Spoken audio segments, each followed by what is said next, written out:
الله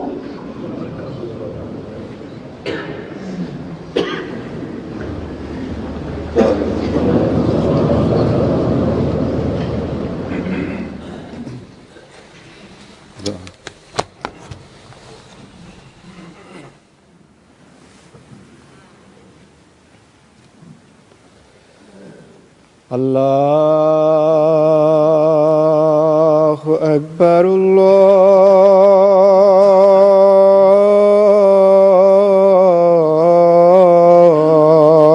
الله أكبر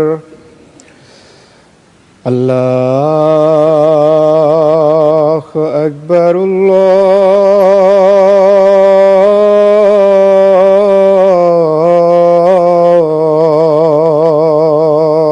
أكبر.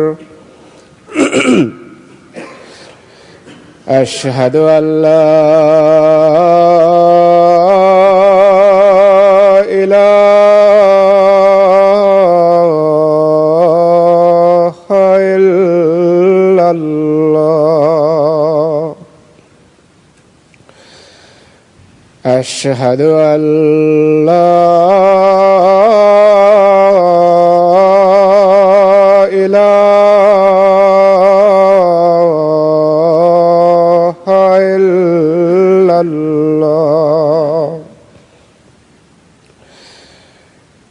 أشهد أن محمدًا رسول الله.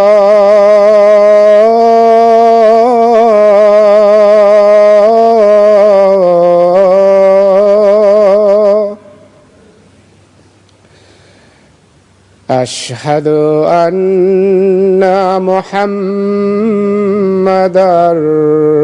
رسول الله.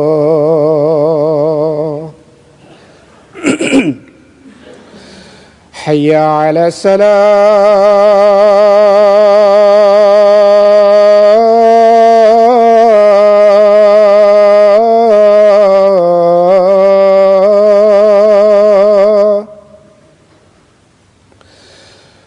حي على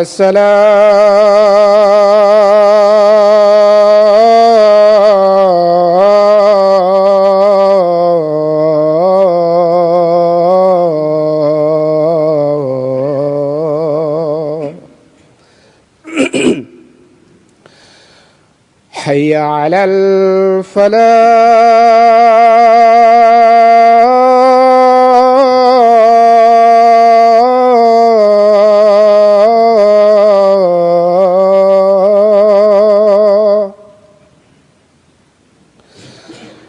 حي على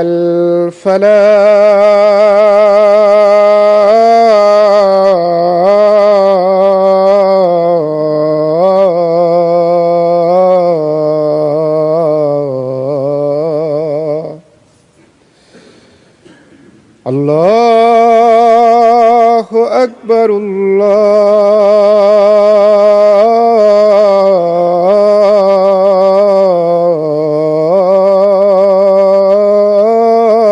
الله أكبر. لا إله إلا الله.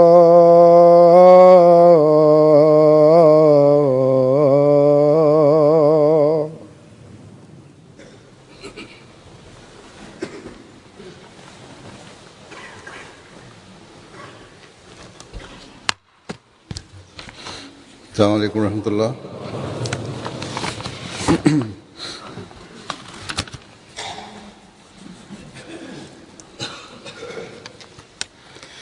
أشهد أن لا إله إلا الله وحده لا شريك له وأشهد أن محمدًا عبده ورسوله. أما بعد فأعوذ بالله من الشيطان الرجيم. بسم الله الرحمن الرحيم. الحمد لله رب العالمين الرحمن الرحيم مالك يوم الدين إياك نعبد وإياك نستعين اهدنا الصراط المستقيم صراط الذين أنعمت عليهم غير المغضوب عليهم ولا الضالين قالوا ربنا غلبت علينا شقوتنا وكنا قوما ضالين ربنا أخرجنا منها وإن عدنا فإنا ظالمون قال اخسئوا فيها ولا تكلمون إنه كان فريق من عبادي يقولون ربنا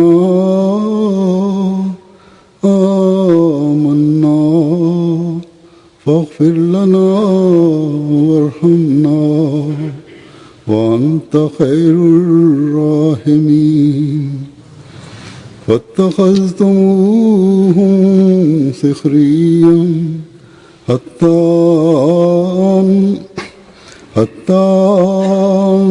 أنسوكم ذكري وكنتم منهم تضحكون إني جزيتهم اليوم بما صبروا أنهم هم الفائزون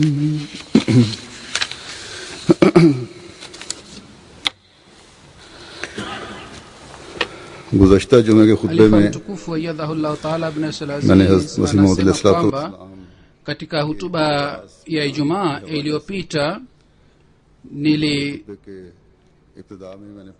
nilisema kwa kupitia maandiko ya Sayyidina alayhi salatu wassalam niliyosoma katika mwanzo wa hutuba, na nilieleza kwa mujibu wa maandiko yale kwamba maombi ni nini na falsifa ya maombi ni nini na namna gani inatakiwa dua ifanywe, yani kipimo cha dua ni nini ambacho mwaminiwa anatakiwa akifuate kile kipimo.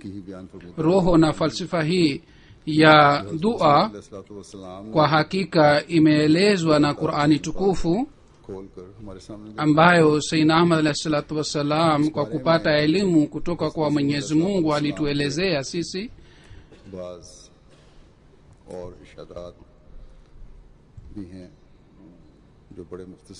Kuhusu hii, yani kuhusu falsafa ya maombi, kuna maandiko mengine ya Sayyidina Ahmad alayhi salatu wassalam.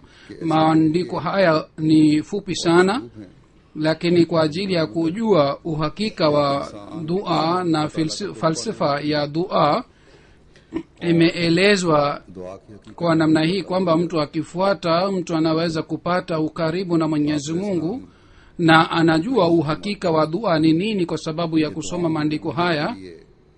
Sayyidina alayhi salatu wasallam alisema katika hafla fulani kwamba kwa ajili ya kupokelewa kwa maombi hii pia ni muhimu kwamba muamini mwanadamu alete mabadiliko mazuri ndani yake. Ikiwa hawezi kujizuia katika maovu na anaruka mipaka ya Mwenyezi Mungu, katika hali hii athari haibaki katika maombi yake. Kisha Sayyidina alayhi salatu wasallam anasema tena kwamba kwa ajili ya kuwa karibu na Mwenyezi Mungu mtu anatakiwa awe na mapenzi na awe na hamu. Sisi tunawasihi wanajumuiya wangu kwamba wawe na hali hii, अल्लाह ताला kwa sababu के लिए ikiwa नियतों में तभी जो mapenzi ya dunia ikiwa haipoi उस na सबाब shauku नहीं आ सकती ya kukutana na mwenyezi mungu na kuwa karibu naye ikiwa haipatikani, basi sababu ya kupokelewa maombi haiwezi kupatikana. बस इस yani ni jazba na shauku ambayo inaunganisha uhusiano wa mwenyezi mungu na mwanadamu. रखने की हमें कोशिश करनी चाहिए. ये फितरी जोश mtu akimwelekea basi anapata ukaribu na mwenyezi mungu, na tunatakiwa tuwe na juhudi, आते tufanye juhudi la kujenga uhusiano huu. हैं तो जो kisha sainam alah salatu wassalam anasema moja kwamba कारक आदत असर होता है. maombi ikiwa yanafanywa kwa makini sana, katika hali hii athari sana inapatikana, lakini inatakiwa ikumbukwe kwamba जैसे सुबह का maombi yanapokelewa kwa mwenyezi mungu na kwa ajili yake inakuwa wakati wake. kwa mfano ni wakati wa asubuhi.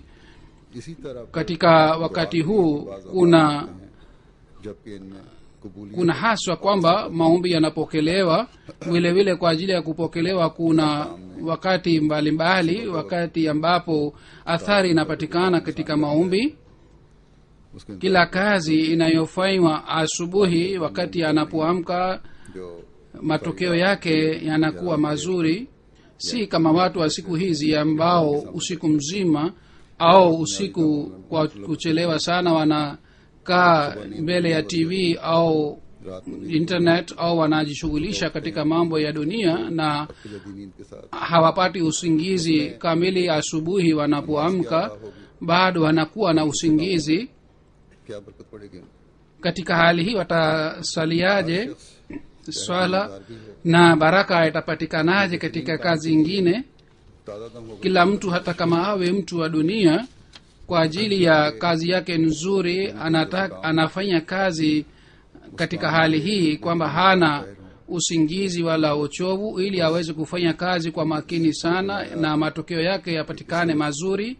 sainam alah salatu wassalam amesema kwamba बेहतरीन दुआओं mnatakiwa mchunguze कैफियत का पैदा हो. na mtafute kwamba wakati gani maombi yenu yanapokelewa na hali gani mnapata wakati maombi yenu yatapokelewa. kisha sainam alah salam anasema kwamba ni rehema ya mwenyezi mungu juu ya yule mtu पर मुसीबत वाला ambaye katika amani anamwogopa mwenyezi mungu kama anaogopa wakati wa shida na mabalaa. वक्त में नहीं yule ambaye hamsahau mwenyezi mungu wakati wa amani, mwenyezi mungu hamsahau wakati wa shida na dhiki. दुआएं करने लगता na yule ambaye anaishi kwa raha wakati wa amani na wakati wa shida na dhiki anaanza kufanya maombi, अज़ाब इलाही का नुज़ूल basi maombi wa mtu wa aina hii hayapokelewi. Saeed वो है wakati adhabu ya mwenyezi mungu inaposhuka, mlango wa toba unafungwa, basi ni mwenye bahati ni yule ambaye kabla ya kushuka adhabu ya mwenyezi mungu anaendelea kufanya maombi na anatoa sadaka na anaheshimu amri zote za mwenyezi mungu, yaani anatimiza na anatekeleza amri zote za mwenyezi mungu अमाल तो na anavihurumia viumbe vya mwenyezi mungu, सादत के निशान हैं. दरख्त anatenda vitendo vyake vizuri. hizi ni dalili na alama ya bahati nzuri. mti unajulikana kwa matunda yake. hivyo ndivyo mwenye bahati mzuri anamtambua vizuri yule ambaye ni mwenye bahati mbaya. जो मीठा है yaani vitendo vya mtu mzuri ni sawa na matunda ambayo ni tamu. कि मीठा फलदार kwa kuona फल देने वाला na kwa kuonja yale matunda, kila mmoja aseme kwamba matunda haya ni tamu sana, जिसके अमल na kwa kuona matunda waweze kusema kwamba mti huu unaleta matunda mazuri. उसके बंदों का हक अदा करने वाला mwenye bahati mbaya ni yule ambaye गोया vitendo vyake havitimizi haki za mwenyezi mungu wala havitimizi haki za viumbe vyake. बस ये चंद इक़्तिबासात ni mti ambao unaleta matunda mabaya. में खुदा ताला से haya ni maandiko kadhaa niliyoeleza kwa sababu ya hii kwamba ये कि हमें दुआ sisi करने के tupate ukaribu zaidi na mwenyezi mungu. इसलिए कि हमें अपनी इस्लाह की तरफ ili tujue jinsi gani tunaweza kufanya maombi ili tuweze kurekebisha hali yetu हमारे सालिया की तरफ kwa kuona tofauti baina ya mtu mzuri na mbaya दुआओं के tuweze kuzingatia vitendo vizuri को अपनाते हुए दुआओं की तरफ तवज्जो पैदा हो kwa kufuata njia sahihi ya maombi tuweze kufanya maombi ili tuhisabiwe हिस्सा लेने वाले pamoja na wale ambao wanapata wema katika dunia hii na katika wema ya akhira pia कासत के हसूल में ili ताला के फजलों के sisi वारिस बनने वाले हैं। बस kwa ajili वहाँ मजमून है ya kupata malengo yetu ya dunia na ya jumuiya tupate ridhaa ya mwenyezi mungu basi hii ni mada muhimu sana माना है जिसने inatakiwa इमाम mwislamu ambaye amempokea ashiki wa mtume muhammad sallallahu alaihi wa sallam yule ambaye उसको amepata bahati ya kujiunga imam mahdi na imamu wa zama hii ताकि yeye मोमिन anatakiwa aelewe mambo haya na afuate शख्स में afanye vitendo hivi सिर्फ ili tofauti ipatikane baina ya yule ambaye anadai kwamba yeye ni mwaminio lakini hafanyi vitendo vizuri na yule mtu ambaye anadai kwamba yeye ni mwaminio kisha anafanya vitendo vizuri मुतअद्दिद जगह ना दुआ के मजमून पर खुल katika qurani tukufu इसकी हम katika इसको हमें समझने sehemu mbalimbali mwenyezi mungu ameeleza maana ya dua जैसा कि मैंने ni nini tunatakiwa tuelewe इस्लाम की jambo hili नजर से देखने ndiyo maana nimesema kwamba ताकि हम sisi दुआ की हिकमत tunatakiwa tuone kwa jicho la sainam alahi salatu wassalam ili दुआ tuweze kuelewa hekima na falsifa ya dua na kwa kuelewa hii और ना सिर्फ tuzingatie maombi जो करने वाले हों na tufanye dua sana कि नतीजा खेज si kwamba sisi tuzingatie dua bali करने वाले हों जिनका tufanye juhudi ya kupata maombi ambayo yanaleta matunda na yanapokelewa tuweze kufanya maombi ambayo yanaleta matokeo kwa sababu bila hii haina maana ya maisha ya mtu खुदा ताला को इस बात की जरूरत नहीं na waamini wanatakiwa waboreshe maisha yao उससे कुछ मांगते हैं या नहीं दुआओं na waweze kuchunguza kwamba je tunamwabudu mwenyezi mungu tunamwomba yeye au la दुआओं और फल लाने वाले दुआओं की sawa na amri ya mwenyezi mungu sisi tunataka tufanye maombi ambayo yanaleta matunda mwenyezi mungu hahitaji kitu chochote kwa sababu yeye hana haja ya kitu chochote ndiyo maana mwenyezi mungu anasema na anamwambia mtume muhammad saa salam kwamba atangaze kwamba kul ma yabo bikum rabbi laula duaukum तुम्हारी परवाह क्या करता है अगर तुम्हारी तरफ से यानी दुआ ही ना हो sema mwenyezi mungu hajali ikiwa nyinyi hamfanyi maombi हैं कि कामिल आबिद वही हो सकता है जो दूसरों sinam alahi salatu wassalam anasema kwamba इस mwenye kufanya ibada kamili ni yule ambaye anawafaidi watu wengine यानी lakini katika aya hii mwenyezi mungu ameeleza wazi zaidi को ना पुकारो kwamba uambie hawa watu kwamba ikiwa nyinyi क्या करता है hammwombi mwenyezi mungu फरमाया कि दूसरे अल्फाज में यूं कह सकते हैं basi katika hali hii mwenyezi mungu hajali kuhusu nyinyi दुआएं करने वालों की परवाह au katika maneno mengine tunaweza kusema kwamba mwenyezi mungu anamjali yule anayefanya maombi na anayefanya ibada अल्लाह ताला से na wale ambao wanafanya ibada yake mwenyezi mungu anawajali sana na anawaangalia sana ikiwa tunataka kuwa karibu na mwenyezi mungu na tunataka हमें matamanio yetu mazuri yatimie na tunataka kuona tufaulu की जरूरत करने की कोशिश करनी होगी katika hali hii tunatakiwa tufanye ibada ya mwenyezi mungu na tufanye ibada kwa kikamilifu फरमाए और हमें ये रूह पैदा करे mwenyezi mungu atujalie kila mmoja wetu awe mwenye kufanya ibada vizuri na mwenyezi mungu atuwezeshe tuweze kufanya hivi ili tuweze kuona matokeo mabaya ya maadui yetu halifa mtukufu ayadahullah taala anasema kwamba maadui wale watu ambao mioyo yao imejaa katika uadui wa sainam alahi salatu wassalam na katika husuda na katika bughudha, खासतौर पर पाकिस्तान में और हिंदुस्तान के कुछ इलाकों में भी, या उनके mioyo yao imejaa kiasi hiki kwamba mfano wake haupatikani, hususan katika nchi ya Pakistan हर किस्म की au katika nchi za Afrika ambazo ni chini ya athari au katika vijiji vidogo vidogo vya Afrika. Hawa wameanza kufanya na kuonyesha ufidhuli wa kila aina. Kwanza kabisa ni mamulla na mashekhe wa Pakistan. Wao hawaachi nafasi मजमूम हरकतों के ya kutumia अहमदियों के दिलों को maneno machafu dhidi ya sinam alahi salatu wassalam.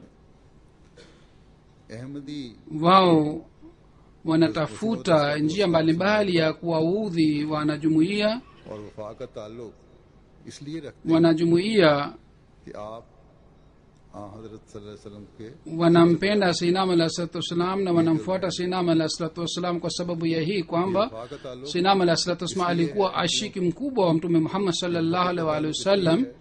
Hili ni kosa la wanajumuiya. Wanajumuiya wanamtii na wanampenda sainam alahi salatu wassalam kwa sababu ya hii kwamba katika zama hii हजरत मसीह मौद अलैहिस्सलाम mapenzi ya mtume Muhammad sallallahu alaihi wa alihi wasallam हम हजरत मसीह मौद अलैहिस्सलाम alitia mioyoni mwetu sainam alahi salatu wassalam.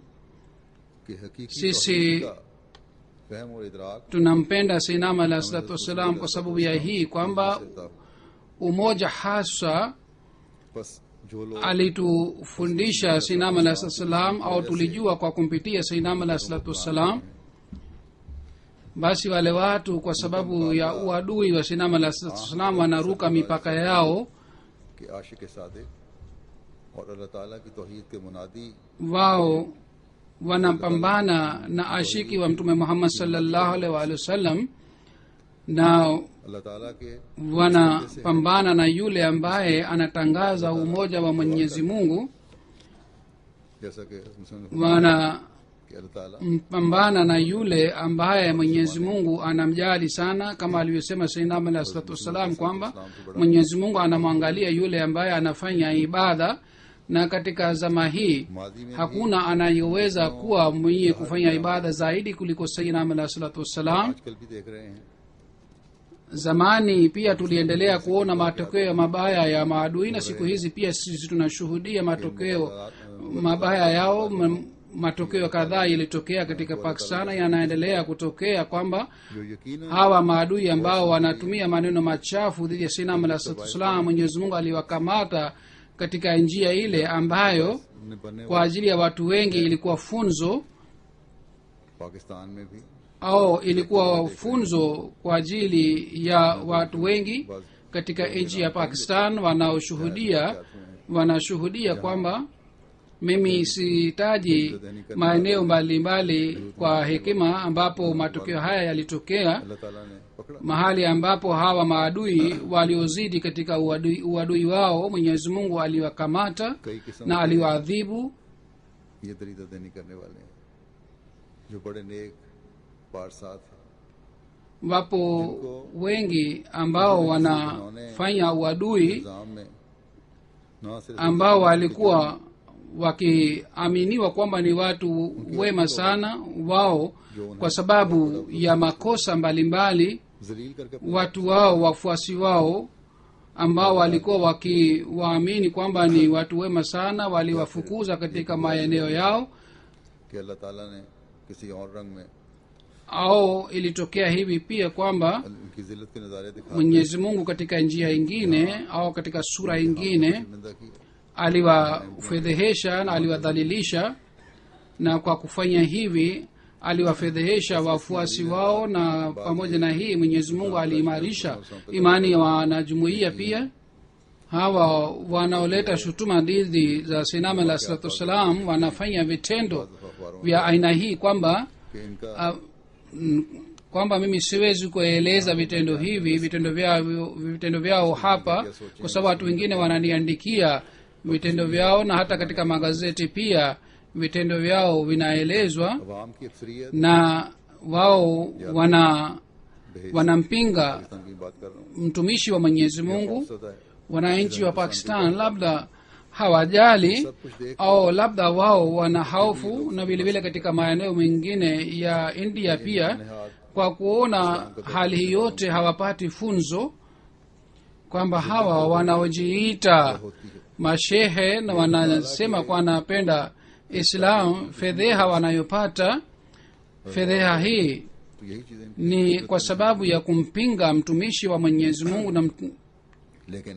ikiwa wakifikiria basi jambo hili linaweza kuwa funzo kwa ajili yao जैसा कि मैंने कहा अफ्रीका में भी बात lakini katika nchi zingine za dunia मुसलमान kama niliyosema katika nchi za afrika pia kuna uadui na upinzani अहमियत की जरूरत करता है waislamu wanapoona hali hii ya viongozi wao wao kisha wanaelekea kwenye jumuiya na watu wengi katika afrika walijiunga na jumuiya kwa kuona hali ya viongozi wao na mashehe wao बुनियाद उलमा की हरकतों से kule katika afrika watu wana ujasiri kwamba kwa kuona vitendo vyao wanapata funzo na wanatafuta haki kwa sababu ya hii कि nataka kuambia wanajumuiya से परेशान ना हो गुज़श्ता दिनों मुझे किसी अहमदी ने लिखा kwa Pakistan sababu ya vitendo vya wapinzani msiogope wala msiwe na wasiwasi hivi karibuni mwanajumuiya mmoja wa pakistan aliniandikia kwamba katika eneo letu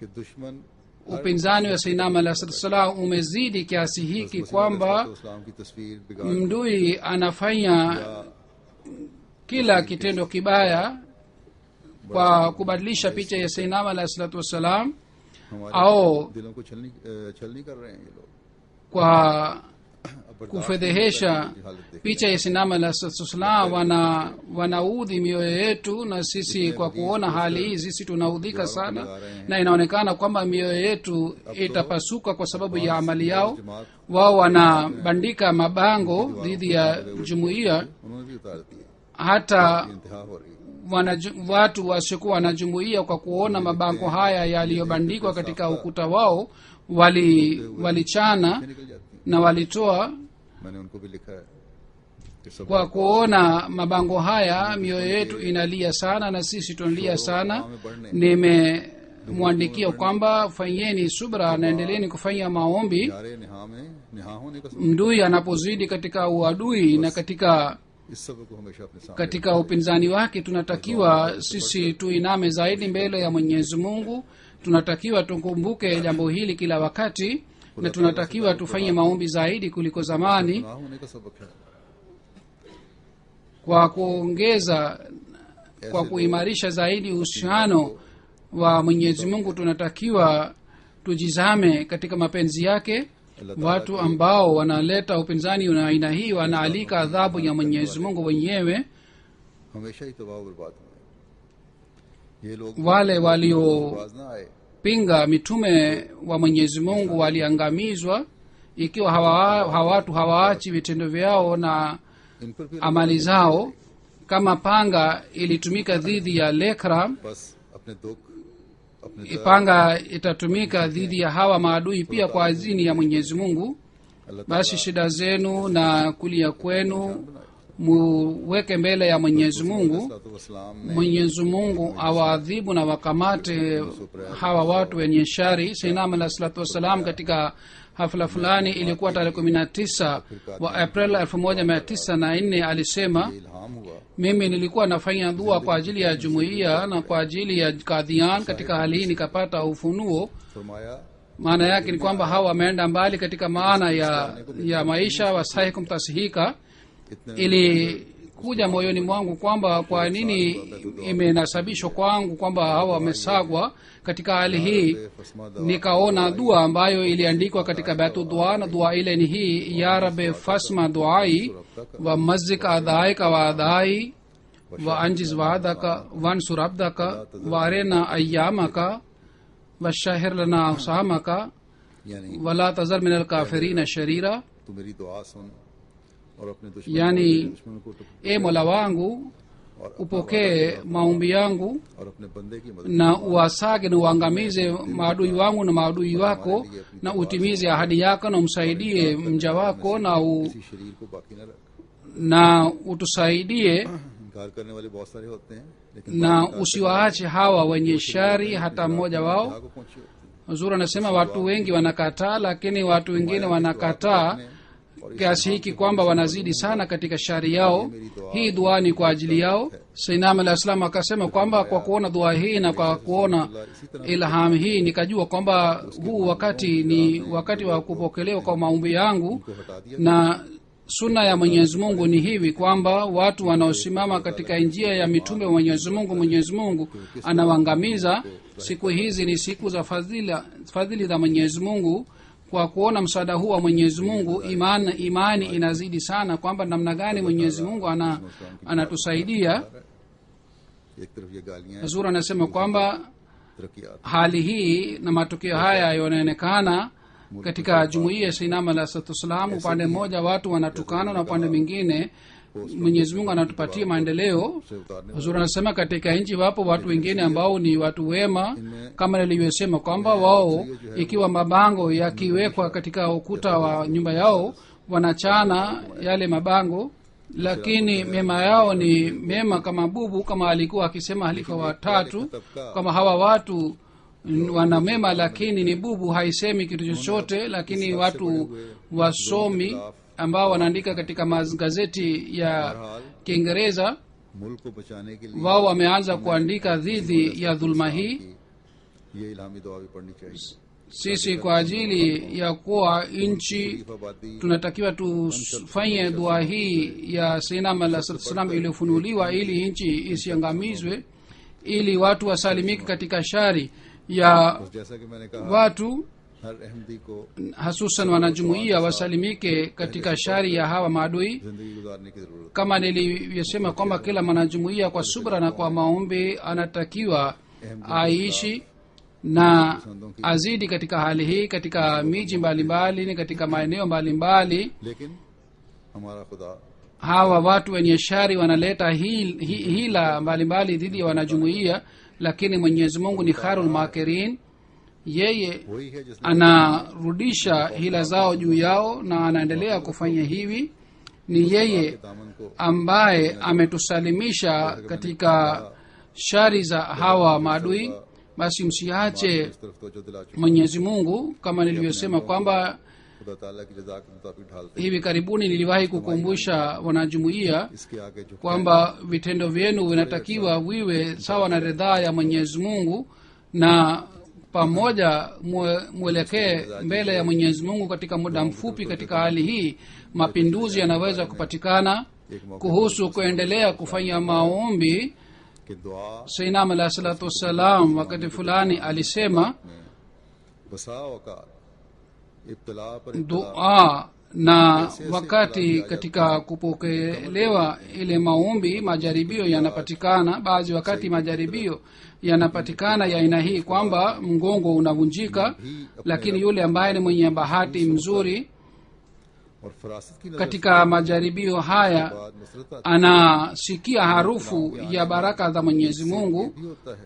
kwa sababu baada ya majaribio haya msaada wa Mwenyezi Mungu unakuja. Na katika majaribio siri yake ni hii pia kwamba mtu anazidi katika kufanya maombi kadiri majaribio yanaendelea kuzidi, और ये दुआ की कबूलियत के असबाब में से है। mtu बस कभी anaendelea kufanya maombi बेसब्री और zaidi kwa moyo zaidi. बदजन नहीं होना चाहिए। Basi mtu anatakiwa asivunjike moyo na asifanye dhana mbaya kuhusu Mwenyezi Mungu. Na mtu asiwe na imani hii kwamba maombi yake hayapokelewi au hayatapokelewa. यानी ये अल्लाह ताला Kwa kufanya hivi mtu anakataa sifa ya Mwenyezi Mungu, बातें सोचें, yani anakataa sifa hii ya Mwenyezi Mungu kwamba anapokea maombi. इनकार कर रहा होता है इंसान। Yani ikiwa mtu anakuwa na fikira za aina hii, katika hali hii anakataa sifa hii ya Mwenyezi Mungu inayosema kwamba anapokea maombi ya mja wake, basi kazi yetu ni kwamba sisi देने की जरूरत है। tuimarishe hali yetu na tuendelee kufanya subra, मसीह अलैहिस्सलाम के tufanyie maombi kwa sawa na masharti. हमेशा इस यकीन पर कायम रहना ambayo nimeeleza kwa kupitia maandiko sinama la salatu wassalam, tunatakiwa tuwe na yakini hii kwamba kauli ya mwenyezi mungu haiwezi kuwa uongo. Wakati mwenyezi mungu anaposema ujibu da'wata da'i za da'an, मैं कबूल करूंगा, तो कोई वजह नहीं कि हम मायूस हों। kwamba mfanye maombi kwa masharti yake, nitapokea maombi. ने रखा है Katika hali haya tutakiwi tukate tamaa. अल्लाह ताला की तरफ झुकने वाला बनाया। mwenyezi mungu ameweka wakati wa kupokea maombi. Kila majaribio ikiwa yanatuinamisha mbele ya mwenyezi mungu zaidi, katika hali hii tutaona kwamba maombi yetu yatapokelewa. Na soma maandiko mengine, sinama la salam amesema, kumbukeni, और Istiklal mtu hawezi kupata baraka katika maombi mpaka awe na subra ya hali ya juu na aendelee kufanya imara kwa subra, मालिक तसव्वुर करे, asifanye dhana mbaya kuhusu mwenyezi mungu, na awe na imani kwamba mwenyezi mungu ana kudra juu ya kila kitu. Awe na yakini, kisha aendelee kufanya maombi kwa subra. उसको इस्तेमाल करे, Wakati utakuja wakati mwenyezi mungu atapokea maombi yake na atamjibu. बल्कि यकीन Wale wanaotumia tiba hii कुदरतें और ताकतें hawanyimwi baraka, bali wao wanafaulu katika के लिए देर malengo yao. mwenyezi mungu ana kudra chungu mzima. बस उसको वो बदलता नहीं, और जो चाहता है Yeye ameweka kanuni ya subra kwa ajili ya wanadamu, na yeye habadilishi kanuni yake. आप में गुस्ताखी Anayetaka kwamba mwenyezi mungu abadilishe kanuni yake kwa ajili yake, yeye लोग बेसब्री से और मदारी की anafanya jambo kinyume na adabu ya mwenyezi mungu. Kisha anatakiwa watu wengine hawana subra na wanataka kazi ifanywe haraka sana. Nasema kwamba yule ambaye anaenda kinyume na subra, yeye hawezi kumpatia mwenyezi mungu hasara, bali anajipatia hasara mwenyewe. तो प्यारा बेटा यूसुफ अलैहिस्सलाम Angalieni भाइयों की शरारत से hadhrat yaqubu alahi salatu wassalam, mtoto wake mpendwa hadhrat yusuf alahi salatu wassalam, kwa sababu ya shari ya ndugu zake, alipoenda mbali, yeye aliendelea kufanya maombi kwa ajili yake miaka 40. Angekuwa na haraka basi asingepata matokeo. Aliendelea kufanya maombi kwa miaka 40 na alikuwa na imani juu ya kudra ya mwenyezi mungu. Kisha baada ya miaka 40 maombi yale yalivuta yusuf alahi salatu wassalam. Yusuf को Na vile vile katika muda ule, wakati alipokuwa anafanya maombi, wenye kulaumu alisema kwamba bure unamkumbuka Yusuf, lakini yeye akasema kwamba mimi nina elimu kutoka kwa mwenyezi mungu ambayo nyinyi hamna. अजद रीहो Bila shaka yeye alikuwa hana habari, lakini alisema inni la ajidu riha yusufa. ताला ने अगर दुआ Kwanza alikuwa na elimu hii tu kwamba silsila ya dua imekuwa ndefu sana. Ikiwa mwenyezi mungu hataki kupokea maombi yangu angenijibu haraka, lakini kuwa ndefu silsila hii ni dalili kwamba mwenyezi mungu atapokea maombi yangu, kwa sababu mtajiri akimwambia muombaji kwamba usubiri, hawezi kumrudisha bila kumpatia kitu chochote, hata kama ni bahili. Yeye pia akimwambia muombaji kwamba usubiri mlangoni, yeye mwishowe anampatia, hamrudishi bila kumpatia kitu chochote. अपनी जात पर Maombi yetu बल्कि na kuudhika kwa mioyo yetu si kwa sababu ya dhati yetu na kwa sababu ya nafsi yetu, bali sisi tunadhulumiwa निशाना बन रहे हैं, जो kwa sababu जमाने के इमाम को मानना है। हम इन जुल्मों का sisi tumempokea imamu wa dhama hii. इस जमाने में हमने Sisi tunadhulumiwa kwa sababu ya hii kwamba katika zama hii बस यकीनन हम sisi के लिए tumempokea mtume wa mwenyezi mungu. तो Bila shaka तलाश कर रहे हैं, sisi tunapokea hali hii yote kwa ajili ya mwenyezi mungu. सुन रहा है। Ikiwa sisi tunapokea hali yote kwa ajili yake, lazima atapokea maombi yetu, na bila shaka anapokea maombi yetu. जैसा कि मैंने Na maendeleo ya jumuiya ni dalili ya jambo hili kwamba mwenyezi mungu yupo pamoja nasi. Kama nilivyosema kwamba hila za maadui ni mbaya sana, na किए गए ni fadhili na rehema za mwenyezi mungu, मानों में मजबूती पैदा करने के लिए na ni ahadi alizofanya na sinama alah salatu wassalam, कि दुश्मन के मंसूबों के na kwa ajili ya kuimarisha imani yetu mwenyezi mungu anaonyesha Pakistan में नहीं, hali hii kwamba anavunja hila za maadui tena si katika nchi ya pakistan tu bali katika nchi mbalimbali za dunia pia ni upinzani, lakini maendeleo ya jumuiya hayazuii wala haisimami. तादाद कितनी है Nilipokwenda katika bunge la Ulaya, mwandishi wa habari moja aliniulizwa kwamba idadi yenu ni kiasi gani. ये सवाल Mimi nikapata wazo wakati huo kwamba yeye baada ya kuuliza idadi ataniuliza swali kwamba ikiwa nyinyi फैलाना चाहते हो mnatoa mafundisho ya usalama na amani na mnataka kusambaza mafundisho haya, ikiwa nyinyi ni wachache katika hali hii, mnawezaje kufanya kazi hii? Mara nikakumbuka jibu la halifa wa tatu rahmatullah alayh को दिया था alilolijibu hapa katika Ulaya mwandishi wa habari wakati alipouliza swali kwamba idadi yenu ni kiasi gani. वो 1 crore Halifa watatu alisema kwamba miaka 93 iliyopita aliyekuwa mmoja sasa ni milioni 10. Basi mnaweza kujua kwamba katika muda से हम करोड़ों में fupi ujao tutakuwa kiasi gani. Na mimi nikamwambia kwamba miaka 123 imeshapita ya jumuiya na sisi tupo katika idadi ya mamilioni, na wakati utakuja hivi karibuni kwamba sisi tutakuwa jumuiya yenye kuwa na athari duniani. तुम्हारा सवाल लगता है कि यही था तसल्ली हो गई। Nilipomjibu hivi na nilipomuulizwa kwamba labda unaona ulikuwa na swali hili, na akasema ndiyo, mimi nilikuwa na swali hili na ni mimi nimetosheka kwa jibu lako. Huzur anasema tunatakiwa tukumbuke kwamba athari yetu कायम करने के लिए na मोहब्बत और प्यार nguvu yetu si kwa sababu ya dunia au kwa masilahi ya dunia, bali kwa ajili ya kueneza mapenzi duniani. के मुखालफिन के जुल्म हमें अपने काम से Tunatakiwa tusiwe na wasiwasi hata kidogo तरक्की में रोक बन सकते हैं। kwamba dhulma ya maadui inaweza kutuzuia katika kazi yetu au inaweza kuzuia maendeleo yetu. हमें तरक्की के नज़ारे दिखा Mwenyezi Mungu anaendelea kutuonyesha maendeleo ya jumuiya, आने वाली जिंदगी में si kwamba anatuonyesha maendeleo ya jumuiya, जुड़ने वालों और उनकी bali katika maisha का नक्शा खींच ya हमारे ijayo कीमत के सामान भी फरमा anatuonyesha hali itakayokuwa ya hawa maadui, na kwa kufanya hivi Mwenyezi Mungu ametuliza mioyo yetu.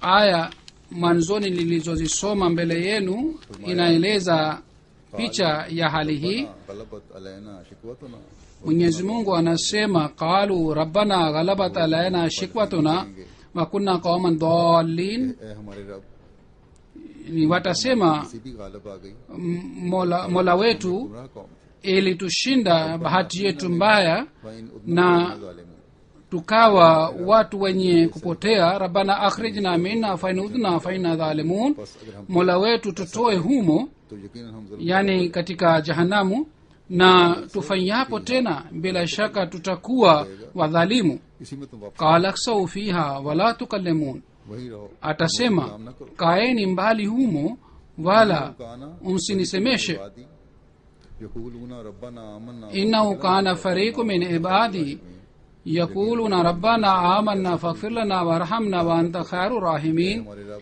bila shaka palikuwa na kundi katika watumishi wangu wakisema, mola wetu tumeamini, basi tusamehe na turehemu, nawe ndiwe mbora wa wanaorehemu. हत्ता अंसा fatakhastumuhum sikhriyan मिनहु तज़हब hatta ansaukum zikri wa kuntum minhum tazhakun, lakini nyinyi याद से mliwafanyia mzaha hata wakakusaulisheni kunikumbuka na mlikuwa mkiwacheka.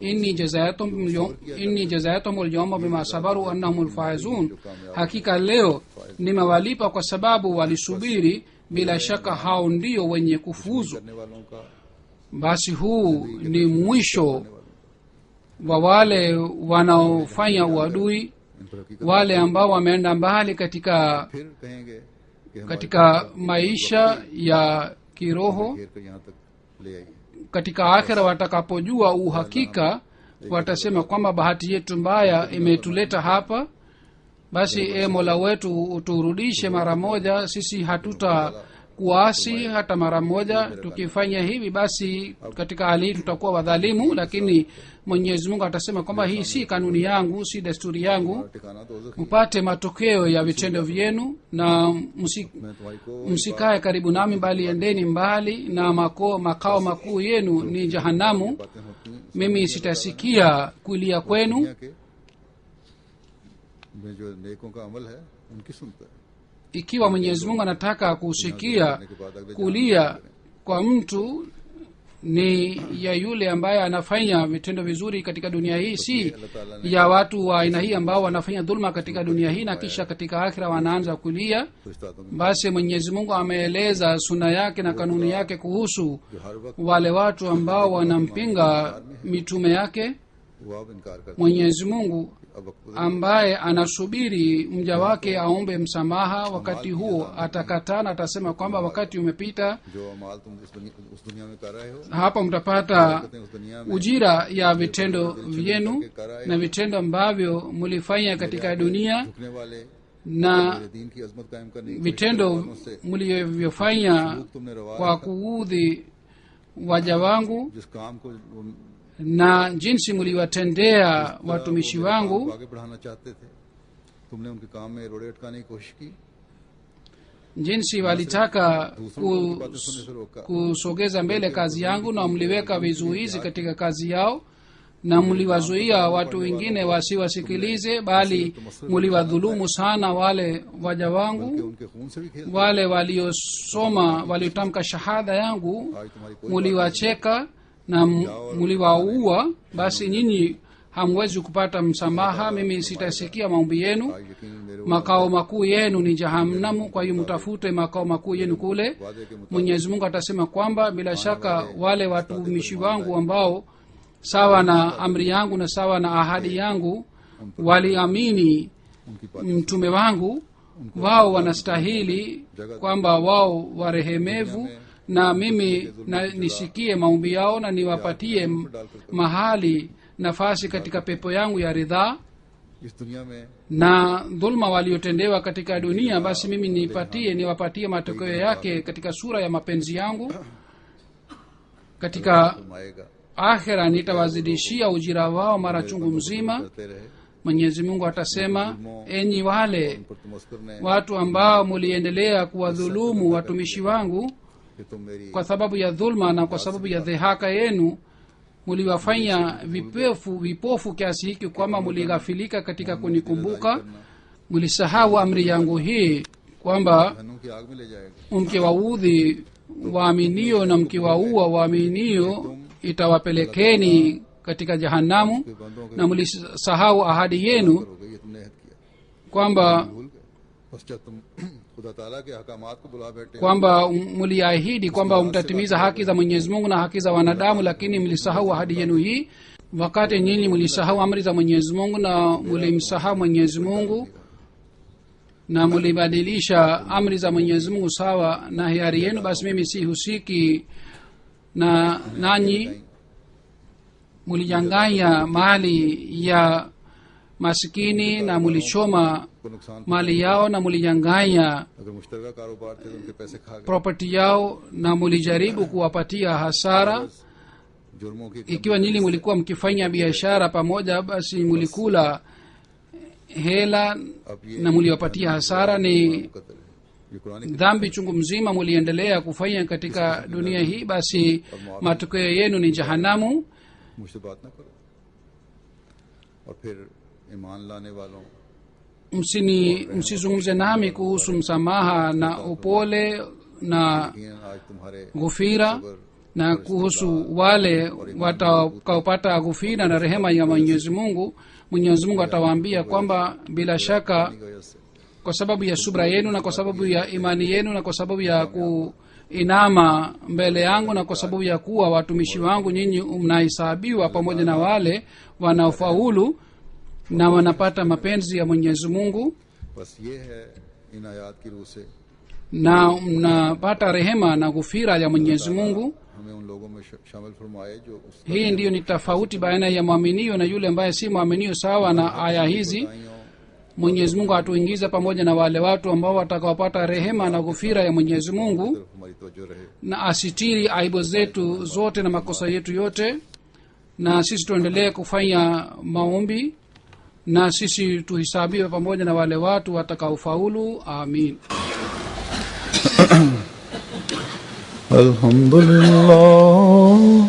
الحمد لله نحمده ونستعينه ونستغفره ونؤمن به ونتوكل عليه ونعوذ بالله من شرور أنفسنا ومن سيئات أعمالنا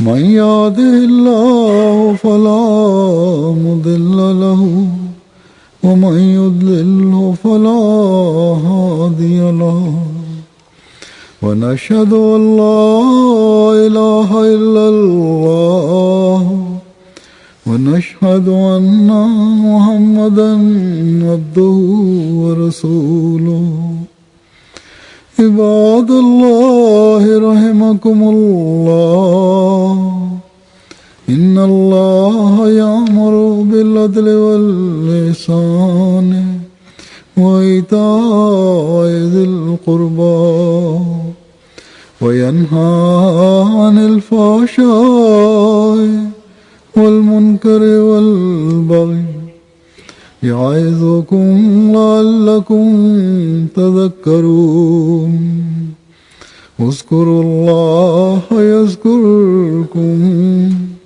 وادعوه يستجب لكم ولذكر الله أكبر.